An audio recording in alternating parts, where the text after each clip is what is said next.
Ngayong bispiras ng bagong taon, isa ito sa mga hinahanda ko talaga. Napakadali lang nito at hindi mo kailangan ng napaka-professional na skills or chef or butcher na pag-spatchcock or pwede rin natin tawagin na pagba-butterflying ng chicken. Mas maganda ito gawin or mas mapapadali talaga yung trabaho nyo kung hindi na malamig or frozen ang inyong chicken. Nagpino ako dito ng 4 pieces of garlic at 1 time size ng ginger. Kapag tayo nagluluto ng mga ganitong whole chicken, mas maganda kung maglalagay din tayo sa pinakailalim ng skin. 10 pieces na malalaking kalamansi. Siyempre, tatanggalin natin yung buto, pero yung pinag-squeeze natin ng kalamansi o yung whole kalamansi ay dito ko muna ilalagay kasi mas kumakapit ito sa pinaka-chicken. At kada isang side ay naglagay ako dito ng pepper, salt, 2 sachet ng garlic powder, 1 sachet ng onion powder, Spanish paprika, at ng rosemary. At yung makakapal na part katulad ng hita, breast, maghiwa lang tayo dito.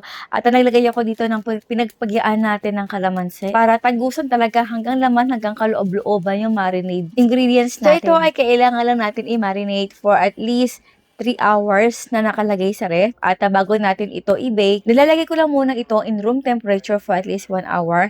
Preheat the oven for 200 degrees Celsius. Bago natin ito isalang, ay nag-spray talaga ako sa kada isang side ng oil. At huwag kakalimutan ha, babalik na rin natin ito at kada isang side ay binibake ko ito for at least 40 to 45 minutes hanggang sa magiging ganito na ang itsura ng ating chicken.